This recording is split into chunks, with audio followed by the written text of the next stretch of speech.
Hi, you're listening to Book Chat with author Vivian E. Moore.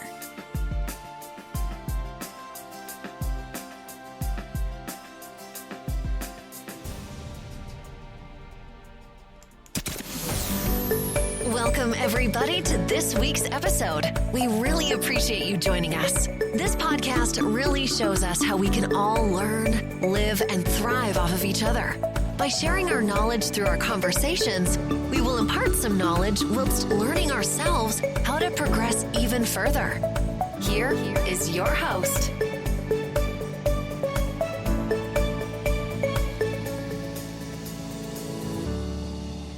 Hello and welcome to Book Chat. I am your host, author Vivian E. Moore. I hope everyone is having a great week, and I hope you are having a great weekend. All right, so I'm not going to hold you for too long today, but I'm excited about today's show. I have a very special guest that will be with us today.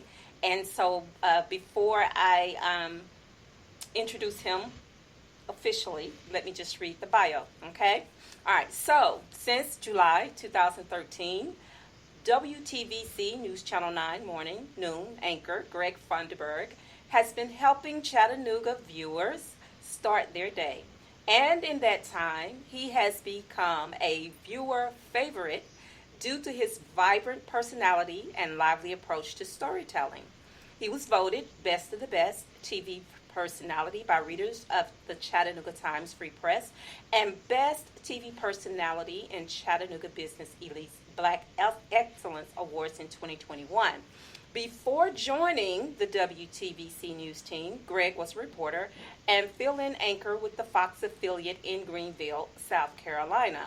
The veteran broadcaster has also made stops at other stations throughout the southern region, including Columbus, Georgia, and Birmingham, Alabama. At age 17, Greg started his television career as a morning host with the Abrams Broadcasting Company and I'm about to slaughter this name, but I think it's pronounced Sylacauga, Alabama. If I am mispronouncing it, he will correct me, I'm sure. And aside from his civic duties in media, Greg enjoys speaking to youth about the importance of getting an education, setting goals, and remaining optimistic. In his free time, Greg loves watching scary movies, likes to travel, enjoys working out at the gym, and appreciates spending quality time with family and friends. Holding membership with Kappa Alpha Psi Fraternity Incorporated and the National Association of Black Journalists, Greg has a mass communications degree from the University of Montevallo and resides in Chattanooga. All right, so today, guys, introducing Mr. Gregory Funderburg. Yay! It is such an honor to be here with you, Vivian. I've been waiting for this for weeks because when you reached out to me about a month ago, I said, yes, I would love to do it. And just to be here with you tonight, I'm so excited. Well, I am excited too. And I also have been looking forward to it almost to the point to where it's a constant on my mind. But anyway, I get up early on the weekdays to tune in to the Good Morning Chattanooga show because you're one of my favorite newscaster personalities. And I respect that first and foremost in ways I don't need to say aloud. And secondly, I admire your wit and your sense of humor because you are Greg of all trades and master of many. So congratulations on your new book, Jeremiah's New Beginning. Thank you so much. When it came to the book, this is something I've been wanting to do for quite some time. And, to be honest with you, Vivian, life just got in the way over the years. I never had time because, people who follow me on social media, Greg is speaking, he's hosting, he's doing this and he's doing that. And then in March 2020, God just shut the whole world down and we had nothing else to do. So I finally had the time to write the book. Well, that was a perfect opportunity for all of us, I do believe, to just, to stop and to contemplate, especially the things that we want to accomplish in our lives. And so it just makes perfect sense to me that you would branch out as an author with your journalistic background. And so you already had the writing foundation, which is already there. But what I want to know is what inspired you to take the next step of becoming a published author despite the pandemic and that slowdown of everything? For years years ago when I was in college, I remember I was in this club and we would go and read to kids in daycares and local schools in the community. And I developed the love of reading with kids at that time when I was in college. And that is something that really carried on into my professional career in television news. So aside from what I do on the news, I always want to make a point to go out in the community and make an impact. And so I wanted to write my own book. And so I just never had the time to do it. And finally, when I had the time to do it, I was able to sit down and really focus on it. Because at that time in March 2020, when everything first happened in mid-March, it was kind of like, this is going to go for a week or 2 weeks. And, here we are 2.5 years later, almost 3 years later. Yeah. And I was just so grateful that I took that time to put this together. And even during that time, David, to be honest with you, I had to find the right illustrator. And so I went through a couple different situations trying to find the right person. And then finally last summer, around this time, actually, I was connected with Donald Wilson II. He's a teacher in South Carolina, just outside of Columbia. And so, I prayed about it and God just put everything into place like it was supposed to be. And yes, he will do that. Yes, he will do that. So, that is a great use of time. And sometimes we receive gifts and, maybe at the time that it's happening, we don't recognize that it is a gift. Because, sometimes it may seem as though it's a huge inconvenience, but that was a gift for you so you could focus on what you wanted to do. Now, I know that you could have written in any genre, but why did you specifically choose children's genre? After reading to so many kids over the years, I noticed that there was a lack of books for kids who look like me. And so I wanted to be able to, because, we always talk about, there's not enough of this and there's not enough of that. And so why not try to be the solution to the problem? And so I made the conscious decision that I wanted to write a book. And so Jeremiah's New Beginning came about because I wanted kids, especially little boys who look like me, they can look at a book, pick up a book and say, you know what? Jeremiah looks like me, and this can be me. They can see themselves through this story. So Jeremiah also has a twin sister, Madison. So this is not the first book and the only book for Greg Funderburg. So there's going to be other books coming out in the series. So Jeremiah and Madison will go on a series of adventures and things like that. So I'm excited about what's to come. But more importantly, I just wanted kids to be able to see themselves on the pages of the book. And even though it's just, you see an African-American boy that's on the cover of the book, at the end and do all, this is a book for anyone of any racial background. Okay. And that's important. But I'm happy to know that there will be sequels. And I'm sure that all the kids who've read the first book are looking forward to, however many more books that will come after that one. And, and I agree with you.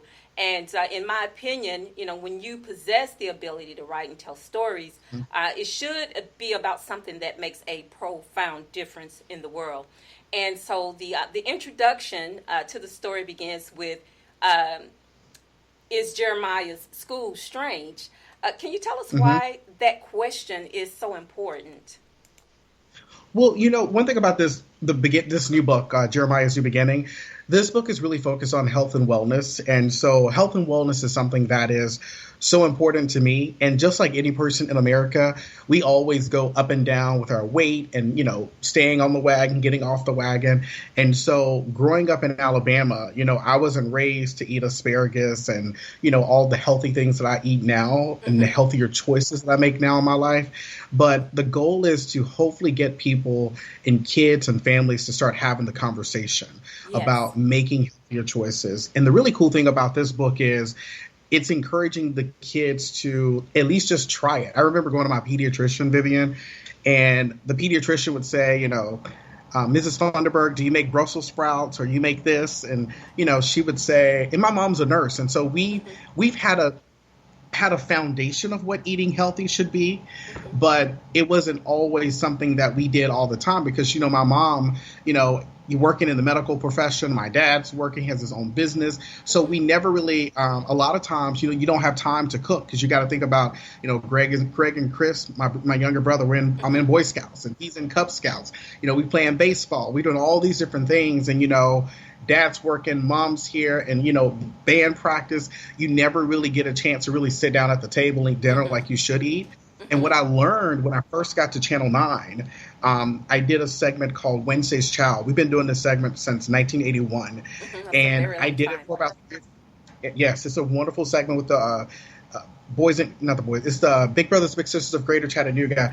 And one thing I learned with these kids, most of these kids are looking for a mentor through this organization. And the one thing that was alarming for me, Vivian, is that a lot of kids, when I would say, what do you want to do with your big brother, your big sister? And it's essentially a mentor for them. And they would all say, like, I want to go to an Applebee's. I want to go to an old Charlie's. And I'm like, why do you want to go to this restaurant? And they said, I've always wanted to go to a restaurant where you sit down and eat. Wow. And so a lot of kids, when they think about going out to eat, it's going through a fast food restaurant and not really going to a restaurant. And these kids were not talking about like a high-end restaurant. They're just talking about just a regular everyday restaurant where you sit down at the table. And I think it's so important that we get back to those things as a family. Okay. And I agree with you. That is essential. And so I imagine that in Jeremiah's school, it's a little bit what you talked about as far as doing things in healthy portions and things that's different to what he's accustomed to. Correct. So Jeremiah goes to lunch and he's excited about, his first day in a new school. You're expecting, most kids when they go to a school, they're always wanting to have pizza and burgers and French fries and, all the things that, most parents are like, absolutely not. We don't need to have that. But he was expecting that at lunch. But when he got to lunch, it was something completely different. And so, some of the kids, they loved it. But Jeremiah and his sister were like, we're not having this. But later on, they got a real awakening as to why the school was like it was. And they learned a really good lesson in their first day at their new school. And it really just changed the whole outlook on their life. And so once you get to the end of the book, the really cool thing about the end of the book is kind of open-ended at the end of chapter 6. Because kids can use their own imagination and they can write chapter 7 on what they think Jeremiah and Madison would do next. So how do you think their family will evolve after what they learned at lunch that particular day on the first day of school? Well, I think that's wonderful. And it sounds like this book has a lot of teachable moments in it. And change is good. And I think that children should experience that. They should experience things that are different from the norm, good things that are different from the norm, and so this book sort of takes them on that journey, and I think that that's a good thing that you leave it up to them in the end to decide what they should do. That's very insightful. I like that. So I just want to change gears for a second, not too much, but I want to focus on what you said earlier about writing a book where children can identify with themselves, how they look, and in more ways than one. So here's an interesting statistic. Since 2014, racial disparity in children's books has continued to grow, but at a slower pace than other cultures, and this is according to abcgo.com.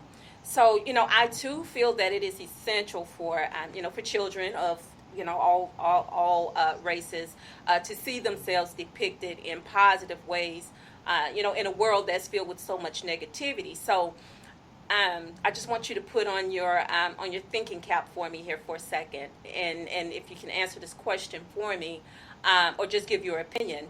How do you think the gap can be closed, or do you think it can be closed? I think it can be closed. I think there is a book, honestly, Vivian, on this book tour that I started in March when this book came out, March 1st, I have met so many people who said, I've always wanted to write a book.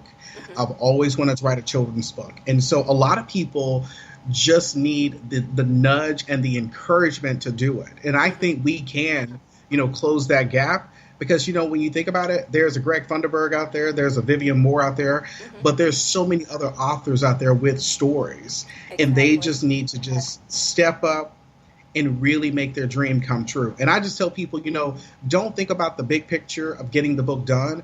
Just start writing.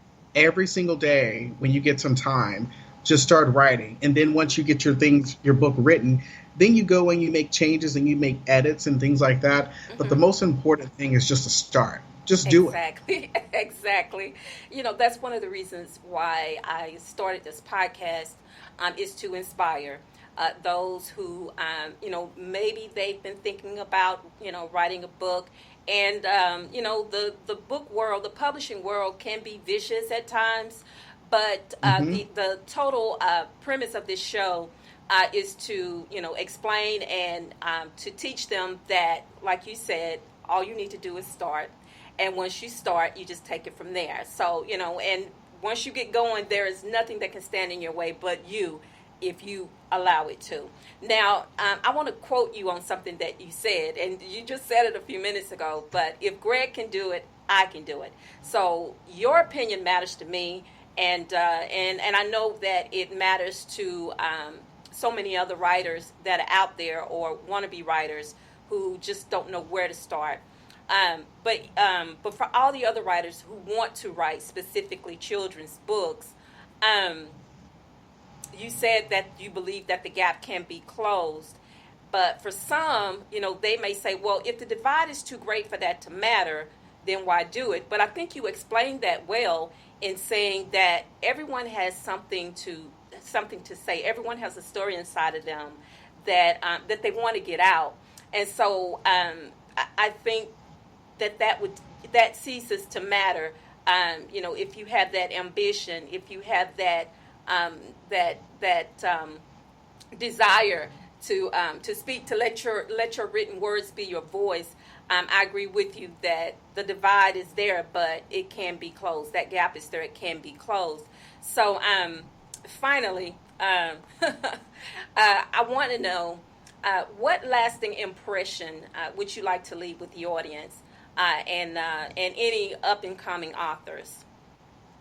I would just say, if you want to become an author, just start writing. And then once you start writing, getting your thoughts on paper, and then go through the process. And, a lot of people, they can go through different processes to become an author. Some people may go through a publishing company. I decided to go through the self-publishing route. I published through Amazon. So I ended up finding a lady who came on the morning show several years ago, Coach Laura Brown, and she was having a boot camp for authors locally in the Chattanooga area. And I told her at the time, I said, I've always wanted to write a book. Why did I tell Coach Laura that? Because every time she came on the morning show, literally, she would always look at me. When she would walk out of the green room into the studio, and she will say, before she would say, hi, Greg, she would say, are you ready to write the book? And I'm like, I'm not ready yet. But, find someone who can help you put it all together. And when I think about Coach Laura, she really just helped me put the book together. She does this whole thing. She has her own business thing going, but really just talk me through the whole process of like a copyright and the ISBN number and how you go about formatting the pages for Amazon and, finding the illustrator and, talking through that with the illustrator, how big you need the illustrations to be, what do you want them to be, all that stuff. It's so many things that you have to go through. So if you don't know everything from A to Z, and I tell people, you don't have to be the smartest person in the room. Find someone like a Coach Laura that can help you once you get all your thoughts together, to get it all together. And so she was the force to help me with that process. And I found an illustrator, and Donald was simply amazing. We're working together on my next project right now as we speak. And so finding the right team to help you get your book out there. And the most important thing I tell people, Vivian, when you think about a president is not the smartest person in the room. They surround themselves with really good people to help them to elevate their dream or their vision. The same thing for a mayor, a governor, a leader in a company. So you have to surround yourself with the right people on your team to help you elevate. And the most important thing I tell people, a lot of people think about, well, well, Greg, I'm not on TV, so I don't have the following that you have. So you may not have the following that I have because I'm on TV and in that world. But at the end of the day, social media has really changed the game. You don't have to wait for, an ABC or NBC or whoever to call you, because you can put out your information on your TikTok, Instagram, Facebook page, Twitter page. And you know what? You can put out a video and you never know. The next morning you can wake up, Vivian, it's viral and you've sold thousands of copies. Exactly. And it's the same situation for music people in the entertainment industry. So social media has really changed the game. The most important thing is to get started, find someone who can help you to craft that dream and put it out there, and then get you a good social media page going. And a lot of people may say, I don't like social media, it's the devil. Let me tell you, Vivian, social media can make you some money quick. Amen. And if you, Greg Funderburg, I'm preaching right here. Preach on. You preach on. Don't look down on social media. And the main ones I tell people to focus on Instagram, Facebook, and TikTok. And I have a friend of mine, she's in her own business right now. She was telling me earlier this week, and she said, I hate being on camera. I said, look, people are not looking for perfection in 2022. No. They're looking for someone with a great personality. And if you sound like you know what you're talking about, exactly. Trust them. They're going to come back and listen to more of your videos. Yes, they will. And that is sound advice. And I think that that's a hindrance for a lot of people because they want everything to happen overnight sometimes. They want to be that overnight sensation. But that's not being very realistic. You have to be in it for the long haul because sometimes the process is lengthy. But what you said, is great advice for, so many up-and-coming writers or writers who haven't taken that first step yet because they're afraid and they don't know all the ins and outs of the business. They don't know what to do first. So, as you said, and I agree with you, you have to take that first step. It's just like a baby. I always say it's like a baby learning how to walk. You got to crawl first before you can walk. And once you master that, then you move on to the next thing. So, that's so true. Yeah, go ahead. I'm sorry. Oh, no, go ahead. So, that is just so much great advice. And that's another reason why I do the show. I also want to inspire, but I want to motivate authors and readers as well. I want them to be motivated. And I often say that you can't write a book unless you've read a book. So that's important too. And I think there's a lot of talent out there, a lot of undiscovered talent out there. And just waiting, readers are just waiting for that special person to write that book, so they can read it and share it with others. And so for all the people that are listening, I hope that you're taking notes because this is important information. It's important advice. And the thing I tell people, like I said, find a coach or someone who can help you along the way, or even talk to an author. My website is gregfunderburg.com. If you go to my contact page, you can send me a message. I will give you any advice that I can give you, and I'm sure the same for Vivian as well. Exactly. I talked about Coach Laura, coachlaurbrown.com. You can look her up on social. So and she gives consultations for free and tells you everything that you need to know. Just find someone who can just give you some knowledge. And yes. I just tell people, like I said, at the end of the day, it's not about like holding everything for me or you holding everything for you. Like you said, we're just here on this journey and giving out information. Yes. At the end of the day, we're going to have so many more books out there that we can read and, really closing that gap that you were talking about earlier. Yes. And that's the goal. That is the goal, to share and to share and to share information, advice, whatever we can, to get everybody in this writing game because there's fulfillment in writing and telling a story because not everyone can do that. It takes a special talent, but also a gift to be able to, you can write a story, but you have to be able to tell a story as well. So, Greg, I thank you so much for being part of Book Chat today. And before I let you go, I want you to please share with the listeners. You gave them some information, but I want you to tell them every place where they can find you and find more information about your book. Sure. Okay. Sure. Go to my website, gregfunderburg.com. Again, it's gregfunderburg.com. There's a tab for Jeremiah's New Beginning. And on that page, it's a couple links where you can get the book from. The easiest one, I tell people, is Amazon.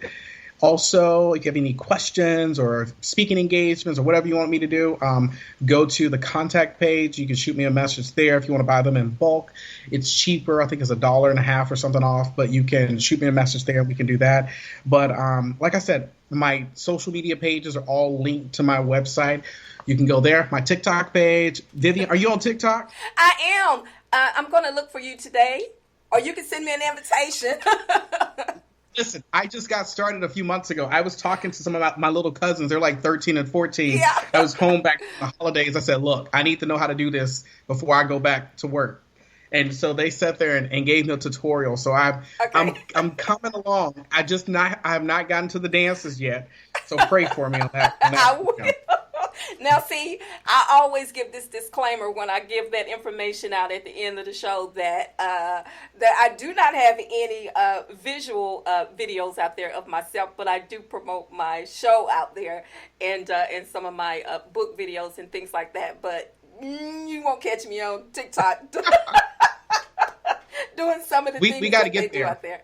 Well, eventually, but I cannot promise that I will be doing that anytime soon.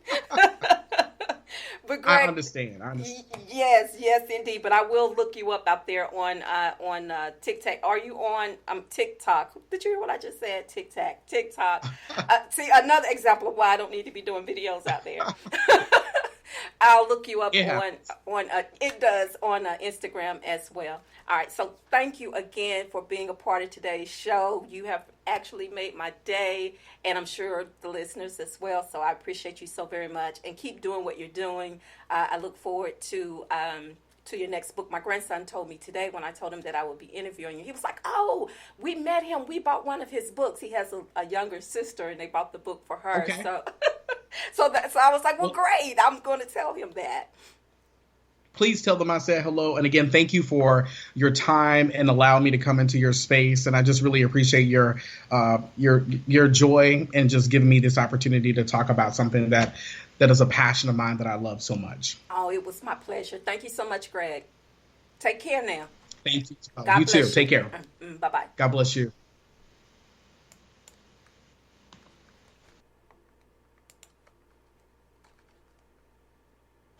All right, folks. So that was Greg Funderburg. I was so excited to have this interview with him today. I so enjoyed it. And he gave so much insightful information. And I hope, again, that you were taking notes because it's so important, for those first-time authors who are unsure of how to get started, where to get started, to get all the information. It can be sometimes it can be so confusing that you don't know where to start because there are so many things that that you need to know about the publishing business.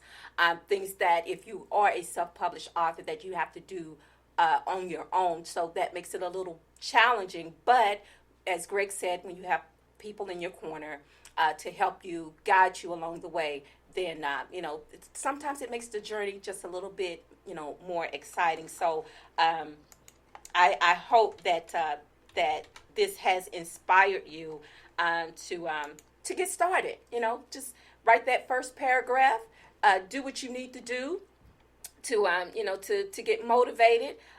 Go out there and go to Greg's website. He invited you to come out there if you needed to ask questions. You can do that. He's open to that, and so am I. I'm always available to answer questions if you need it, and to offer you more information. That's the whole purpose of doing book chat, is to be informational, to give you what you need to get started. All right, so on that note, today's show was just a little bit longer, but I enjoyed every moment of it. Before I let you go, I want to make sure that I give you these URLs. And, of course, the first one is to Spreaker. It is https://www.spreaker.com/user/author Vivian Moore. You can follow me across all social media, which includes Facebook, Instagram, Twitter, and TikTok. Okay. And also, if you check out my blog, that is at https://vivianmore.blogspot.com. And if you missed today's live show, you really missed a treat. But you can always listen to the recorded episodes. And, of course, you can catch them on Spreaker, Apple Podcasts, Spotify, iHeartRadio, Google Podcasts, CastBox, Deezer, Podcast Addict, Podchaser, YouTube, SoundCloud, GileSavin, iTunes, Audible.com, Verbal Luminary, and Amazon, and anywhere else podcasts are found. All right. Tomorrow is Worship Day. It is the third Sunday. I'm looking forward to it. I hope that you're planning to go somewhere to worship. If you still, are a little bit leery about going out due to COVID, and you're doing those, Skype sermons and over the telephone sermons, however you are getting the word, just keep doing that, okay, until you feel comfortable with going out. And remember to invite others, because it's so important to do that, especially in times like these. So again, be mindful of that, and never take anything for granted. I always tell those who you care about the most how you feel, because tomorrow is not promised. Today may be the only chance you get to say that. So on that note, I love you. I hope you love me back. Until the next time you hear my voice, God bless you, and goodbye.